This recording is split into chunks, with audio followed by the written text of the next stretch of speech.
본인이 못하시는 게 뭡니까? 못하는 게 없다는 게 못하는 게. 당선되면 성인 1인당 1억 원씩 지급하겠다 뭐 이런 내용이 있죠. 약간 자, 카시트 이게요. 카시트 참고로 뭐 출신이라 흥당 그런지 약간 그 안 목소리를 좀 닮은 것 같아 처음에는. 하게 그래? 들릴 수도 있는데요. 진짜로 주면 어떻게 되는지 한번 분석해 보도록 하겠습니다. 자, 우선 고백할 게 있는데요. 저도 이 정책을 이해하는데요. 꽤 오랜 시간이 걸렸음을 고백합니다. 자, 허경영의 3.3 정책을 보겠습니다. 자, 이 그림에서 보여드리는 게 이제 허경영 후보의 이제 3.3 정책인데요. 그 중에서 오늘 다룰 것은 요 두 번째 공약이 되겠습니다. 자, 허경영 3.3 정책의 두 번째 공약입니다. 부채혁명이고요. 코로나 긴급 생계 지원금 1억 원, 이런 내용입니다. 자, 상세 내용을 보시면 18세 이상 성인 국민에게 코로나 긴급 지원금 1인당 1억 원씩 지급한다고 합니다. 자, 그 목적은요. 현재 전 국민의 대부분이 지금 대출을 안고 있기 때문에 부채 상환에 도움을 주고자 한다고 합니다. 자, 이거 얼핏 들으면 허황된 표파리용 공약처럼 보입니다. 하지만 자세히 한번 분석해 보도록 하겠습니다. 자, 재원 마련은 어떻게 하나요? 뭐 이런 질문 하실 수 있어요. 자, 우리나라 성인 인구수가 약 4,200만 명입니다. 그래서 1인당 1억 원씩 주게 되면요. 총 금액은 4,200조가 나옵니다. 자, 4,200조, 뭐 무시할 만한 금액은 아니죠. 자, 참고로 우리나라 1년 국가 예산이요. 현재 한 600조 정도 됩니다. 그리고 국가 부채가 한 2,000조 정도 됩니다. 그러니까 이 4,200조라는 금액, 뭐 작은 금액 아닙니다. 자, 재원 마련은 어떻게 하나요? 자, 이런 질문 하실 수 있습니다. 에이, 알면서. 돈이야 뭐 찍어내면 되죠. 자, 이거 뭐 주식 하시는 분들은 뭐 다들 아실 텐데요. 돈이라는 거요. 그냥 찍어내면 되는 겁니다. 그래서 재원 마련 걱정은 안 해도 됩니다. 자, 그럼 4,200조에 해당하는 돈을 찍어내면 부작용은 없나? 그걸 한번 보도록 하겠습니다. 자, 없던 돈 4,200조 찍어내면 부작용은 없나? 뭐 부작용 당연히 있긴 있죠. 돈 가치가 하락하고요. 물가가 상승하고요. 거기에 따라 자산 가격이 상승할 겁니다.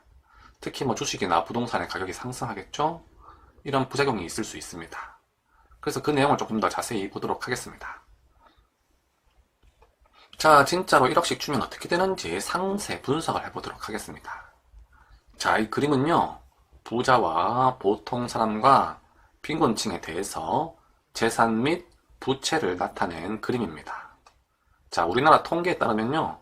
보통 사람이 가지고 있는 재산이 한 3억 정도 됩니다. 우리나라 그리고요. 보통 부채는 사람이 한 3억 가지고 있어요. 결혼하면 3억 주면 괜찮죠? 굉장히 중요한 거야. 5천만 원 정도 됩니다. 억으로 표현하면 0.5억 정도가 되겠죠. 이게 우리나라 대충 평균치입니다. 그리고요. 빈곤층은 재산이 뭐 한 2천만 원만 있는 걸로 가정했습니다. 그리고 부채는 한 1억 정도 있는 걸로 가정을 자, 했습니다. 우리나라 빈곤층이 빚이 보통 1억이에요. 1억 정도 빚이 있다니까.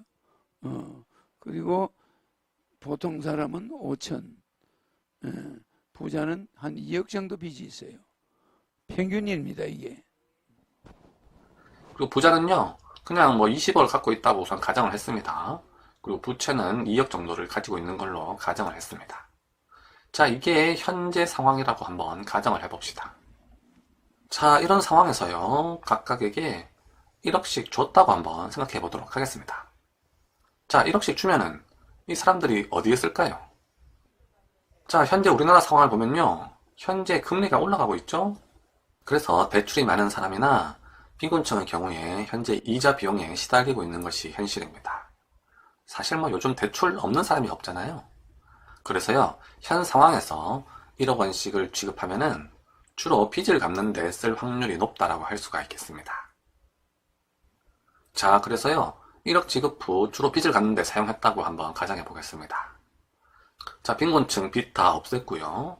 보통 사람의 경우는요, 빚을 갚고 돈이 약간 남아서 재산이 약간 늘었습니다. 그리고 부자 같은 경우는 부채가 조금 많았기 때문에 부채가 조금 줄어드는 것에서 끝이 났습니다. 자, 1억 원씩 주면은 이렇게 될 것으로 생각이 듭니다. 자, 그런데요. 전 국민에게 1억 원씩 주면은 그 돈 가치가 하락이 되겠죠? 자, 돈 가치가 얼마나 하락할지 정확하게 판단하기는 힘든데요. 한 20% 정도 하락한다고 가정해 보도록 하겠습니다. 그럼 원래 갖고 있는 재산 중에서요. 돈 가치 하락으로 인해서 20%씩 줄어드는 걸 가정을 했습니다. 그럼 재산이 실질적으로는 아까 20억 있던 게 한 16억 정도의 가치가 된다. 뭐 이런 얘기입니다. 보통 사람도 좀 줄어들고요. 빈곤층도 재산이 이렇게 줄어들게 됩니다. 자, 그런데요. 그 돈이 많이 풀리니까 자산 가치가 상승하겠죠? 주식이나 부동산의 가격이 올라갈 겁니다. 자, 이 자산 가치가 얼마나 상승할지도 사실 예측하기가 좀 쉽진 않은데요. 현재 금리가 상승하고 있는 상황이기 때문에 자산 가치가 한 10% 정도 상승할 것으로 전망이 됩니다. 그래서 한 10% 정도 상승한다고 가정해 보도록 하겠습니다. 그러면 이제 돈 가치 하락으로 인해서 이렇게 줄어들었던 재산이요. 다시 자산 가치 상승으로 인해서 한 10%씩 늘게 됩니다. 자, 그렇게 해서 이렇게 10%씩 는 금액을 다시 이렇게 적었습니다. 자, 그리고요. 물가가 좀 올라가겠죠? 그 자산 가치뿐만 아니라 다른 물가들도 조금씩은 올라갈 수 있을 것으로 전망이 됩니다. 그래서 약간의 물가 인상이 있을 수 있을 것으로 전망이 됩니다. 이 물가 인상은 이 표에는 나타낼 수가 없죠? 그래서 별도로 이렇게 나타냈습니다. 자, 그래서요, 결국 어떻게 되느냐? 현재는 아까 제가 이렇게 가정을 했었죠? 그게요, 1억씩 주고 나면 어떻게 되느냐? 결국 이렇게 됩니다. 자, 어떤 차이가 있나요? 부자는 큰 변화 없죠? 재산이 조금 변했고, 부채가 조금 줄어들었습니다만, 사실 큰 변화는 없다고 할 수가 있겠습니다. 자, 그런데요, 이 보통 사람과 빈곤층을 보면요, 재산은 거의 그대로인데요, 부채가 없어졌죠? 자, 그래서요, 1인당 1억 원씩 지급하면 어떤 효과가 나느냐? 중산층과 빈곤층의 빚을 탕감시키는 효과가 있다. 이렇게 얘기할 수 있겠습니다. 거기다가 이제 약간의 물가 인상은 이루어진다고 할 수가 있겠습니다. 자, 그래서 오늘 영상의 결론입니다. 성인 1인당 1억 원씩 지급. 이게 실제로 하면 어떤 효과가 있냐면요. 중산층 이하의 서민들의 빚을 탕감시키는 효과를 가져올 것으로 전망이 됩니다. 그리고 거기다가 약간의 물가는 인상될 것으로 전망이 됩니다. 자, 이분이 카이스트 박사가 분석한 거죠. 내 공약 33가지를 이렇게 하나하나 분석을 한대. 분석을 해서 발표를 한대. 이게 유튜브에 나와요. 그래서 우리도 본 거야. 그러니까 이 사람은 아주 그냥 냉정하게 분석을 하는 거예요. 이런 것을 이 사람이 오래 걸렸다는 거예요. 근데 나는 이런 계산이 30년 전에 한 거예요. 옛날에 해놓은 거예요. 그러니까 이 사람이 해보니까 일리가 있죠. 중산층 서민 빚이 싹 없어져버려요. 4천조. 그중에서 상류층은 안 주니까 3천조면 덮어써요.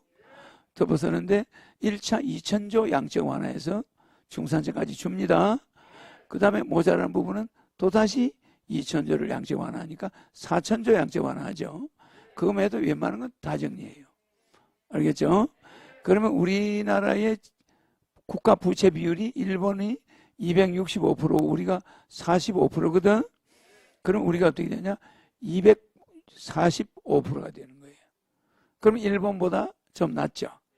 그래도 그러니까 OECD 평균이 한 170% 뭐 이렇게 되니까 많은 부채가 아닙니다. 그 대신에 우리 국민들은 이제 빚에서 벗어난 거야.